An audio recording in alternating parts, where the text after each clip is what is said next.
पहली बात तो हमने पूरी आपको बता दी कि कहीं हमको लड़खड़ाना नहीं, निराश नहीं होना, किसी भी परिस्थिति में निश्चित भगवत प्राप्ति होगी। चुप शांत। ये जो मन आपको पेश कर रहा है कि ये क्रिया हो जाती, ये भोग मिल जाता तो मुझे शांति मिल जाती और फिर मैं आराम से बैठ के भजन करता, सावधान रहना। जो मन व्यथा पैदा करता है, ध्यान रखना, सह वही सकता है जिसका नाम चल रहा होगा। राधा राधा राधा, हम देख लेना, आप उसी समय हार रहे होंगे जिस समय नाम नहीं होगा। पकड़ लेना, नाम तुम्हारी रक्षा करेगा, नाम तुम्हें दुलार करेगा, नाम तुम्हें पुष्ट करेगा और नाम ही तुम्हें नामी से मिला देगा। ये श्लोक पूरे जीवन की धरा है। अगर आप कहीं हार में निराश हो गए तो ये मार्ग लड़खड़ाने लगेगा। बिल्कुल नहीं लड़खड़ाना। आप लोगों को तो रोज सत्संग मिल रहा है, अपने को तो ऐसा भी सौभाग्य नहीं था कि सत्संग रोज मिले। कम से कम सत्संग में हमें वो शब्द मिल जाते हैं जिनसे हम पुनः हृदय को उत्साहित करके इस मार्ग में चला पाते हैं। इसलिए बहुत मंगलमय मार्ग है पर बहुत कठिन मार्ग है। कठिन इसलिए है कि हमारा अभ्यास विषय मार्ग में चलने का है और ये बिल्कुल उसके उल्टा मार्ग है। अब कभी न कभी कोई न कोई ऐसी आक्रमण वृत्ति माया की होगी जहां हम हार सकते हैं, तो हमें कभी निराश नहीं होना, ये हृदय में बैठा लीजिए। दूसरी एक उपासक के अंदर वृत्ति रहती है कि अगर मैं ये देख लूं, अगर मैं ये भोग लूं, तो बार बार जो मन कहता है एक बार उसको समझा देंगे ना कि देखो भोगा उसमें सुख नहीं, जैसे शास्त्रों में लिखा है ये होता है पक्का। ये मत समझो कि किसी एक की बात है, सबके अंदर ये मन की चालबाजी जो तुम्हारे अंदर वही हमारे अंदर, तुम्हारे सबके अंदर। एक बार देख लेते हैं, हृदय में जलन होती, पीड़ा होती, व्यथा होती। उपासक उसकी काट तो जानता है पर प्रयोग नहीं कर रहा, विषय आकर्षण के कारण काट जानता। उपासक तभी बना है जो उसको पता है। अगर उपासक है तो सत्संग सुना ही होगा, शास्त्र स्वाध्याय किया होगा, तो शास्त्र स्वाध्याय सत्संग इसी के लिए तो ज्ञान मिलता है, इन्हीं से लड़ने के लिए। पर उस समय विषय प्रीता होने के कारण वो उनका प्रयोग करना भूल जाता है। अब जो ये बात आई है इस पर समझना होगा। पहली बात तो हमने पूरी आपको बता दी कि कहीं हमको लड़खड़ाना नहीं, निराश नहीं होना, किसी भी परिस्थिति में निश्चित भगवत प्राप्ति होगी। चुप शांत, कहीं कोई इसमें तर्क की कोई गुंजाइश नहीं है। भागवत में लिखा हुआ अगर मेरा भक्त है, अनन्य है, उसके हृदय में नाना प्रकार की विषय वासना है, तो मैं उसके हृदय में बैठकर उसको निर्विकार करता हूं। ध्रुवदास जी 42 लीला में कहते हैं, यद्यपि भक्त अनन्य जो विषय इंद्रियन बस होए, कर्मठ कोटि जितेंद्रियन ते समलाय न कोय। यदि वो श्यामा श्याम का अनन्य है पर विषयी है तो करोड़ों कर्मकांडी और जितेंद्रिय उसकी समानता नहीं कर सकते, क्योंकि कर्मकांडी को कर्म पर विश्वास है, जितेंद्रिय को अपनी जितेंद्रियता पर विश्वास है और इसको प्यारे जू का भरोसा है, लेकिन इसकी बराबरी कोई नहीं कर सकता। यद्यपि वो विषय, यद्यपि भक्त अनन्य जो विषय इंद्रियन बस होए। ये कोई केवल ऐसे नहीं कि ये भाषण हो रहे हैं, मनमानी जो आया सो बोल दिया। तस्मात् शास्त्रम प्रमाणम, और सबसे बड़ा शास्त्र ये है हमारी छाती, जिसको हम जीते चले आ रहे हैं। ये मन कभी कभी हमको ऐसा प्रेरित करता है जहां इसको विषय संयोग होने का अवसर दिखाई दिया, कोई क्रिया, कोई संयोग, कुछ, तहां ये मन बुद्धि को इस तरह से आकर्षित करता है कि सुना है शास्त्र और गुरुजन कहते हैं कि सुख नहीं है, पर अगर हम इसे एक बार भोग लेते तो हमें पता चल जाता कि सुख नहीं, फिर हम अपने मन को समझा देते। इस बात पर आपको सावधान होना है। ये नहीं कि ये हमारे हृदय में आती, इनके हृदय में आती, इनके आपके हृदय में नहीं, ये चराचर जगत की बात कह रहा हूं।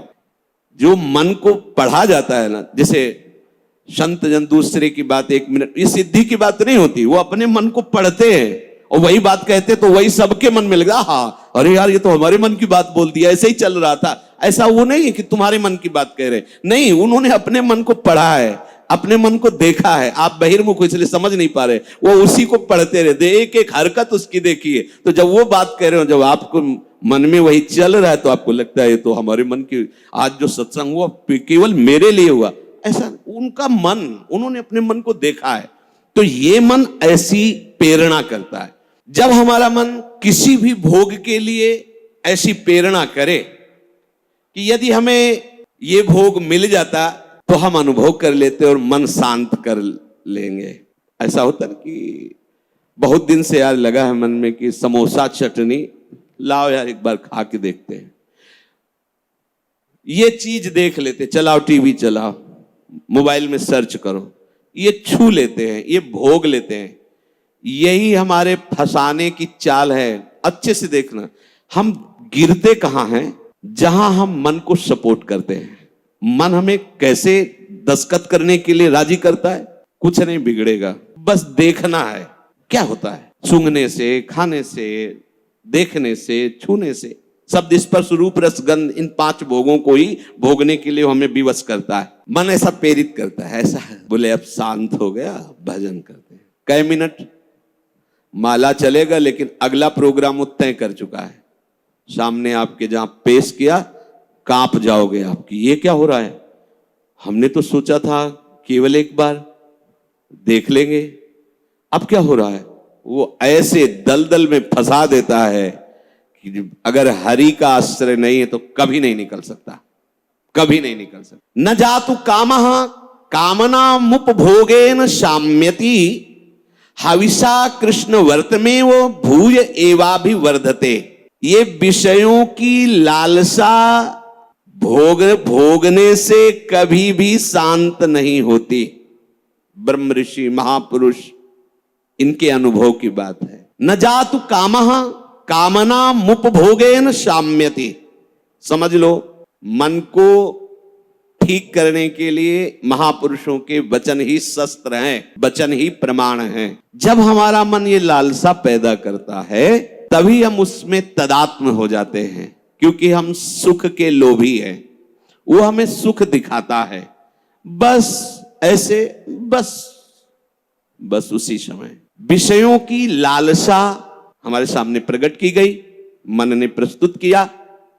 ऐसा समझ लो कि जीव एक राजा है और बुद्धि उसकी रानी है और मन उसका मंत्री है, और इस मंत्री ने चतुरता पूर्वक पूरे राजमहल को अपने अंडर में कर रखा है। जैसा ये चाहता है वैसा दस्तखत दोनों से करवा लेता है। मन, हमारी बुद्धि एक एक वृत्तियों पर अधिकार कर चुका है।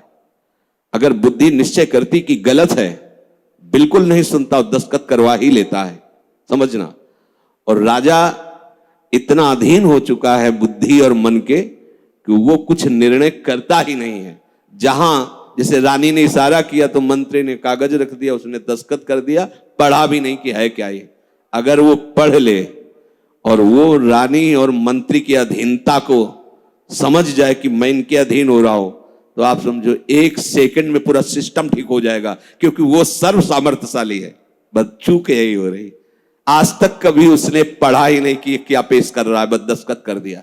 उस राजा की क्या दुर्दशा होगी जिसकी रानी और मंत्री भी उसके खिलाफ ही खड़े हुए हैं और उसको लग रहा है सब अनुकूल है। उस राजा की क्या दुर्दशा होगी? क्या है वो राजा, किस बात का राजा है? वही दशा इसकी है। ईश्वर अंश जीव अविनाशी, चैतन्य अमल, आनंद सुख राशि। वो जीवात्मा बुद्धि की प्रियता में, मन की सलाह में फंसकर निकृष्ट भोगों में, कहां आनंद राशि, कहां चिदानंद घन स्वरूप और कहां मलिन प्राकृतिक भोग, हर में दस्तखत। सोच ही नहीं पा रहा है, ये लो, मांस लो, मदिरा लो, व्यभिचार लो, ये सब में दस्तखत। यही दुर्दशा हो रही। बिना दस्तखत के तुम्हारे ये मन रूपी मंत्री और बुद्धि रूपी रानी कुछ नहीं कर सकती। ध्यान रखना, तुम्हारा सपोर्ट आवश्यक है उसको, और वो तुम्हें 1 सेकंड के कम हिस्से में अपने में कर लेता है, क्योंकि आप इतने आसक्त हो चुके हैं बुद्धि में और मन में कि वो निर्णय मन और बुद्धि का न मानकर सीधा अपना मानते हैं। मुझे ये चाहिए, मैंने ये भोगा, मैं ये भोगूंगा, सीधे। अब आप इस रहस्य को नहीं जान रहे, फंस रहे प्राय सब। मैं इसके बिना नहीं जी सकता, इतना तो मुझे चाहिए ही। ये आज बहुत सोच समझ करके बातें दिमाग में बैठल ना, ये शास्त्रीय बातें कम, हृदय की बातें इसमें ज्यादा हम इसलिए कह रहे हैं कि यही हम लड़खड़ा जाते हैं और यही हम फेल हो जाते हैं, और यही लगता है अब क्या है यार, किसी तरह जी लो बस। नहीं, संतों से शास्त्र इसलिए श्रवण किए जाते कि शास्त्र में जो लिखा है उसको तुम्हारे समझने की ज्यादा आंतरिक पहुंच नहीं है। संतों ने उसको जिया है और उस शब्द को उन्होंने स्वाद लिया है, फिर उसे जब बोलते हैं अपने अनुभव के साथ तो एकदम दिमाग में आके बैठ जाता है। एक बार भी जिस इस देश में उतर गया भोगने के लिए, सिर्फ एकमात्र हरि के चरणारविंद है कि वापस ला सकते, दूसरे के सामर्थ्य नहीं। ये ऐसा दलदल है कि वो धंसता ही चला जाएगा, डूब जाएगा, नहीं निकल सकता, और नहीं निकल पाए आज तक। पूरे अनादि जन्म व्यतीत हो गए। आज हरि कृपा से, गुरु कृपा से साधु संघ प्राप्त हुआ है, तो हमें ऐसे दलदल से निकाल कर ऐसे स्वच्छ और सुरक्षित स्थान पर उन्होंने खड़ा कर दिया। तो आप सब ध्यान दीजिए, ये मन आपको कैसे फंसाता है। ये आपके सामने आपकी कमजोरी पा गया है। क्या?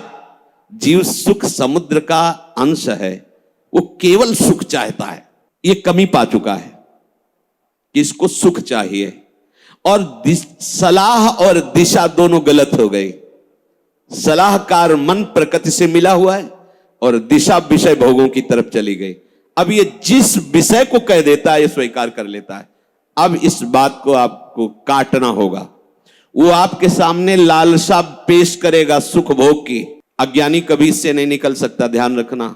और भक्त कभी अज्ञानी नहीं होता। बड़े बड़े भक्तों को देख लीजिए, भक्तराज श्री हनुमान जी महाराज, ज्ञानी नाम अग्रगण्यम बुद्धिमताम वरिष्ठम, भक्तराज गरुड़ जी, जिन पर भगवान स्वयं आसन लगाते बैठते हैं, गरुड़ महाज्ञानी गुण राशि। हाँ, भक्त को कोई कहे कि ये तो अज्ञानी, भक्त परम ज्ञानी होता है। दोनों पक्षों का ज्ञान होता है, प्रेम का भी और आत्मस्वरूप के बोध का भी। ज्ञानी एक पक्ष केवल आत्मस्वरूप का बोध और मुक्त हो गया, और भक्त मुक्त होते हुए भी मुक्ति को न स्वीकार करके आगे बढ़कर भगवत प्रेम राज्य में प्रवेश पाता है। न जातु कामः कामानामुपभोगेन साम्यति। ये बात बैठा लिए भाई। ये जो मन आपको पेश कर रहा है कि ये क्रिया हो जाती, ये भोग मिल जाता तो मुझे शांति मिल जाती और फिर मैं आराम से बैठ के भजन करता, सावधान रहना। ये दुश्मन आपको प्रलोभन में फंसा कर ऐसे दलदल में ले जा रहा है जहां केवल हरि बचा सकते हैं, दूसरा नहीं। केवल हरि, दूसरा नहीं। विश्वास करना, दूसरा कोई नहीं बचा सकता इस दलदल से, क्योंकि आप बचना ही नहीं चाहेंगे। ये ऐसी मृत्यु है कि इससे आप हंसकर गले लगाएंगे, इसके लिए तड़पेंगे। ये न भयावह नजर आएगी और न एक कटु नजर आएगी, पर ये जहर से भी ज्यादा कटु है और मृत्यु से भी ज्यादा भयावह है। ये भगवती माया का जो आकर्षण है, उस समय अगर कोई बचा सकता है तो केवल हरि, दूसरा नहीं। हविषा कृष्ण वर्तमेव भूय एवाभिवर्धते। जैसे अग्नि में घी डालते जाओ तो अग्नि प्रज्वलित ही होगी, बुझेगी नहीं। ऐसे ही तुम्हारे सामने मन की जो जो भेजी हुई भोग लालसाएं हैं, अगर उनको तुम स्वीकृत करते गए तो तुम्हारी कामना तुम्हारा नाश कर देगी, तुम्हारा पतन कर देगी, दुर्गति प्राप्त हो जाएगी। भोगों के भोगने से विषयासक्ति, इंद्रियों की भोग चंचलता बढ़ती है। अतः कभी भी भोग भोगने से सुख और शांति नहीं प्राप्त हो सकती। वो महापुरुष जो भूत भविष्य वर्तमान तीनों कालों का ज्ञान रखने वाले हैं, और ऐसा ही आप भी अनुभव करके देख चुके हैं। जो गृहस्थ में है या जो विरक्त है, तो अभी विरक्त हुए हो 10-5 वर्ष से, अनादिकाल से भटक रहे हो, तो विषयों में ही तो भटक रहे हो। केवल अभी ये लगता है आपको, ये नया स्वप्न है तो लगता है कि हमारा जन्म पता नहीं हुआ कि नहीं हुआ, हमने तो जीवन में कभी भोगा नहीं। अरे बहुत पुराने हो, पुराण पुरुष पुरुषोत्तम के अंश हो, तो तुम भी पुराण सनातन हो। अब इस भोगाभ्यास की तरफ कदम यदि बढ़ाया तो जीवन संकट में फंस जाएगा। इसको रोकने से बात बनेगी, ना से बात बनेगी, हां से नहीं। इसमें हां नहीं। ये इतना जिद्दी स्वभाव का मन है कि लाखों बार तुम ना करोगे तो उसके ऊपर भी हां कराने की कोशिश करेगा वो। ये हारने वाला नहीं। अगर आप ना ही करते रहे तो ये आपके अधीन होकर मंगल मूर्ति हरि का स्वरूप हो जाएगा, ये भी ध्यान रखना। पर इसके ना के बाद जो इसकी व्यथा पैदा होती है, उसको सहना किसी महात्मा के बस की बात है, विषयी भोगी पुरुषों की नहीं। अगर उसे कोई, जब मन को ना कहा जाता है और फिर वो जो व्यथा पैदा करता है, उस व्यथा को जो सह जाता है वही परम पद का अधिकारी होता है। यम ही न व्यथ्यन्ते ते पुरुषम पुरुषर्षभ सब दुखा सुखाधीरम स्वमृतत्वाय कल्पते। वो अमृत पद का अधिकारी हो जाता है। आप अमृत पद के अधिकार के लिए ही निकले, इसलिए सहना पड़ेगा। और वास्तविक सहना है ही नहीं, भ्रम है।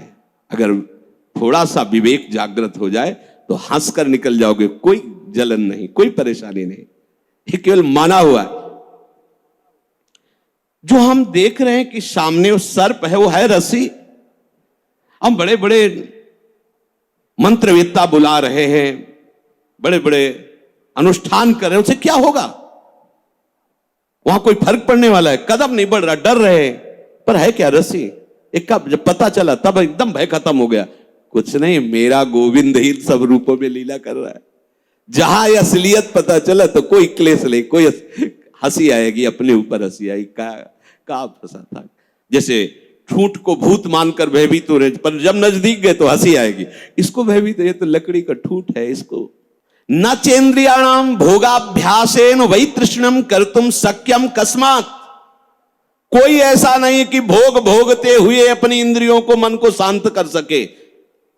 त्यागात शांति। और हमारा मन हमको क्या सलाह देता है? भोगा शांति। भोग लो तो शांत हो जाओगे। अब थोड़ी देर के बाद फिर चैन से भजन। मूर्खता नहीं, तस्मात् शास्त्रम प्रमाणम। पर ये जो मन व्यथा पैदा करता है, ध्यान रखना, सह वही सकता है जिसका नाम चल रहा होगा। राधा राधा राधा। हम कई बार उपासक जो नजदीक होते हैं, किसी भी अचानक पूछते हैं, कहां हो? बोलो बोलो, कहां हो? जी कहां हो? क्या चल रहा है? मंत्र चल रहा है, नाम चल रहा है, वाणी जी चल। जी नहीं, तो क्या चल क्या रहा है? कहां हो? अब चलने लगा। ऐसे अब चल। हर समय ऐसे ही आपको टोकना है, देखना है। जिस समय आप नाम से रहित होंगे उस समय दी हुई मन की व्यथा को तुम नहीं सह सकते। और नाम चल रहा है तो बीच में आ गया, उस व्यथा और आपके बीच में नाम चल रहा है पूरा का। जैसे बुलेट प्रूफ नहीं होता, गोली मारी तो छाती में लगते नजर आई, पर वो अंदर प्रवेश नहीं कर पाए। वो जैकेट पहने बुलेट प्रूफ। ये बुलेट प्रूफ है। कोई भी विषय आक्रमण जब नाम चल रहा है तो आपको परास्त नहीं कर पाएगा। देख लेना, आप उसी समय हार रहे होंगे जिस समय नाम नहीं होगा। पकड़ लेना। अगर राधा राधा राधा राधा, सब ठीक हो। विषय भोगने की लालसा मन तुम्हें देगा, तुम अस्वीकार करो। क्योंकि भोगने से जैसे अग्नि में घी डालने से अग्नि और प्रज्वलित होती है, ऐसे इंद्रियां और बलवान होकर भोगों की तरफ तुम्हें घसीटेंगी। तुम्हें शांति प्राप्त नहीं हो सकती। कस्मात, किसको हुई है आज तक? यतो भोगाभ्यास मनु विवर्धन्ते रागाः कौशलम चेन्द्रियाणाम। जो भोग भोगने में सुख के अनुभव के भ्रम में फंस गया, उसकी इंद्रियां उसे कला कौशल पूर्वक भोग में और फंसाती है। ऐसे से करो, ऐसे करो, इसको उसको, ऐसा वैसा, नष्ट कर देती है। माला लिए बैठा है और सोच कितना गंदा, ध्यान में बैठा है, चल कहां रहा है, पूजा कर रहा है, कर क्या रहा है अंदर से? क्या हुआ? ऐसा क्यों हुआ? क्योंकि भोगाभ्यास, इंद्रियां बलवान होकर के अपने अधीन कर लिए उसको। यद्यपि मृषा, बात झूठी है, कैसे अधीन हो सकता है? पर छूटत कठिनाई, बहुत विवेक की आवश्यकता है। अब और सुख प्राप्ति की इच्छा बढ़ती चली जा रही तो व्यभिचार शुरू हो गया, पापाचार शुरू हो गया, भूल गया मर्यादा, पशुता आ गई, राक्षसी प्रवृत्ति आ गई और सोच रहा था कि शांति मिल जाएगी ऐसा करने, और ऐसा शांत फिर हो जाता है कि उसे एक ही बात समझ में आती है कि अब शरीर ही छोड़ दें तो अच्छा है। ऐसी स्थिति आ जाती है, घृणा हो जाती है उसको अपने जीवन से। जीना उसके लिए नरक लगने लगता है कि ऐसा जीवन, क्या जीवन। पर अब विवेक काम नहीं करता क्योंकि इंद्रियों ने अधीन कर लिया है। बिखर पर्यो मन समटत नाही, इंद्र ने लीनो जीत, इंद्रियों ने जीत लिया। तस्माद अनुपायः सुखस्य भोगाभ्यासः। बस वो इसी सुख का चिंतन करता रहता है, भोगाभ्यास। कैसे? पूरा जीवन इसी में। भोग सामग्री एकत्रित करना, उसको भोगना, अधिक से अधिक भोग सामग्री एकत्रित करना, उसको भोगना, बस इतना ही जीवन। देख लो जो सत्संग विहीन है, भगवत विमुख, देख लो इतना ही जीवन है। भोगाभ्यास, भोग सामग्री संग्रह, बस उसको भोगना, यही जीवन। ये तो पशु भी कर रहे हैं। खान पान निद्रा भय हार मैथुन। बोले जो, बहुत ध्यान से सुना, अभी शांत बैठा था और मन ने भोग लालसा उसके सामने रखी, वो तदात्म हो गया और भोग करके अब सुख शांति प्राप्त करने की इच्छा में सम्मिलित हो गया। बोले उसकी ऐसी दुर्दशा हो गई, सा खलवयम वृश्चिक विषभीत इवासी विशेषण दष्टो या सुखार्थी विषयानुवासितो महति दुख पंके निमग्नो इति। बिच्छू के डंक के जहर से बचने के लिए उसने अपने हाथ को सुरक्षित समझा सांप के बिल में डालना। अब उसकी क्या दुर्दशा होगी। भाव इसका, थोड़ी सी जलन दे रहा था जब हम कह रहे थे ना, हम उस बिच्छू के डंक जैसी बात को नहीं सह पाए, और जब विषय भोगा तो कैसा, जैसे सांप के बिल में उसके मुंह में हाथ लगा देना। अब वो जो सांप काटा, अब बहुत 45 मिनट जियोगे, अगर इंजेक्शन सही नहीं मिला मरी जाओगे, क्योंकि वो कोबरा का जहर पूरे शरीर में फैल जाएगा। और एक कोबरा नहीं, हमारे अनंत कोबरा डसते रहते दुर्वासना के। समझिए, पहले शांत था, भोग लालसा प्रकट हुई, जलन हुई, जब आपने उसे ना कहा तो वो जलन जो हुई, अगर उसको नहीं सह पाए और भोगाभ्यास में उतर गए तो ऐसा समझ लो कि बिच्छू के डंक के भय से बचने के लिए सांप के बिल में हाथ डाल दिया। शास्त्र कहे सा खलवयम वृश्चिक विषभीत इवासी विशेषण दष्टो यह सुखार्थी विषयानुवासितो महत दुख पंके निमग्न। अब वो महा दुख में फंस गया। इसलिए मन के द्वारा जो दी हुई भोग लालसा है, आपके बिना ये कुछ कर नहीं सकता। आपको दस्तखत नहीं करना है, बस इतनी बात है। दस्तखत का तात्पर्य स्वीकृति। हाँ ठीक है, बस इतना कहने की देर है। आगे तुम रो चिल्लाओ, तुम्हारी कोई बात नहीं सुनेगा मन, पर पहले वो हां करवाएगा। इसकी चाल है, बिना तुम्हारी हां के कुछ नहीं कर सकता है। ये बात समझ लो। सब यही सैकड़ों बार प्रश्न होते हैं, वो हमारे अंदर ऐसा, वो ये काम, वो ये बात तुमसे सुधरेगी, किसी के आशीर्वाद से नहीं सुधरेगी। ये भी ध्यान रख लो, ये भी अनुभव की बात कहते हैं। कहीं भाग के किसी के भी पास चले जाओ, किसी का ऐसा नहीं होगा कि हाथ रख दे तुम निष्काम हो गए।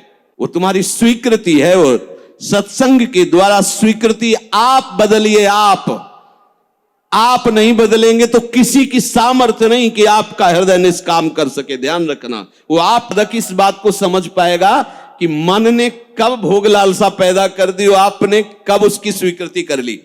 ये दोनों बातें। वो इतना चतुर है मन कि आपको 1 सेकंड के कम हिस्से में स्वीकृति लेके क्रिया में उतार देगा। क्रिया का मतलब बाहरी नहीं, अंदर पूरा मनोराज्य शुरू कर देगा और आप फंसे हुए उसी में डोलते रहेंगे। चतुर उपासक हो।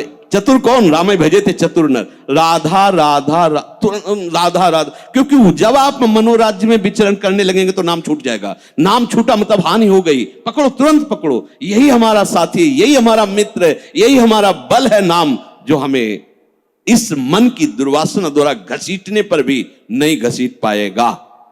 श्री हरिवंश नाम बल रहो अपने, बिल्कुल अच्छे से समझ लीजिए, दूसरा कोई साथी नहीं। आप हमारे पास 24 घंटे रहिए, स्वीकृति न कीजिए तो कुछ नहीं है। स्वीकृति कर लीजिए तो हजारों कोस दूर ये शब्द सुनकर आपको हर समय से गोद में रखेगा। ये गुरु वचन ही सदगुरु है, उनको आप देखिए तो आपके पास रहेंगे। ये ऐसा दुख में दलदल में भी फंस जाता है, इतना कमजोर हो जाता है कि देखो, सुनकर आपको पहाड़ जैसी बात लगेगी, कैसे निकल पाऊंगा, हमसे नहीं हो पाएगा। और ये बोल कौन रहा है? ये भी तो देख, तू नहीं बोल रहा, बोल वही रहा है जो तुझे फंसाया और तू स्वीकृति कर रहा कि मैं बोल रहा हूं। भोग उसने भोगा, स्वीकृति तूने की, दुर्गति तेरी होगी। समझ पहले, ये ऐसा जाल है, इसे बिना सत्संग के आप समझ नहीं सकते। साफ का साफ धरा धरा। भगवान कह रहे मना कष्टानि इंद्रियाणि प्रकृति स्थानि कर सती, तू मेरा अंश, ममैव अंशो, तू मेरा है और ये प्रकृति का अंश प्रकृति में जा रहा है। तू समझ, तो तेरे ही दस्तखत से, तेरी ही स्वीकृति से तेरी दुर्गति हो रही, स्वीकृति बदल। अब अगर हम हमसे ऐसी कोई चूक हो गई है तो हमें चिंता नहीं करनी, अब लो नशानी अब ना। अगर ऐसी चूक हो जाए, कभी असावधानी हो सकती, तो हमें निराश नहीं होना। सुख दुखे समय कृत्वा लाभा लाभ हो जाए, ये आप बैठा लीजिए, नहीं तो ये आपको परमार्थ से अलग कर देगी, चाहे आप 20 वर्ष चलें। बहुत बड़ा युद्ध है, वो डट के खाना पानी बांध के युद्ध में आया है।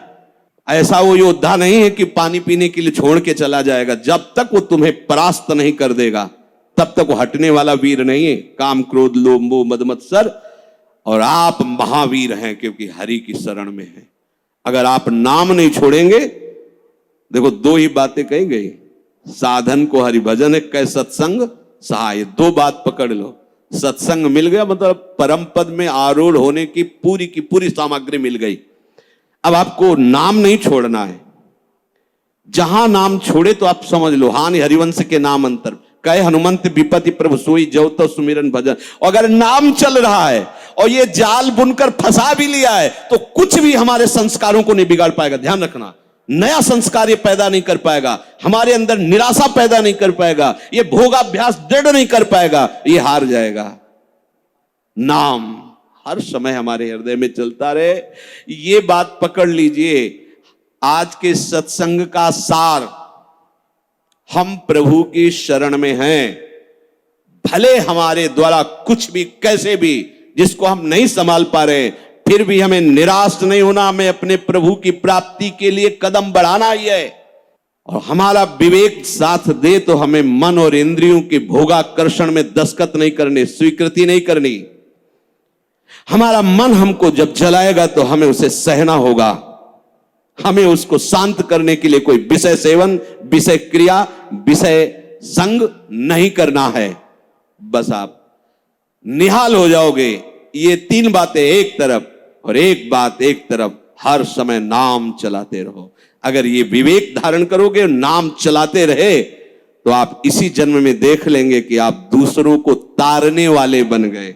सतरति सतरति सा लोकां तारयति यल्लब्ध्वा अपमान सिद्धो भवति अमृतो भवति तृप्तो भवति।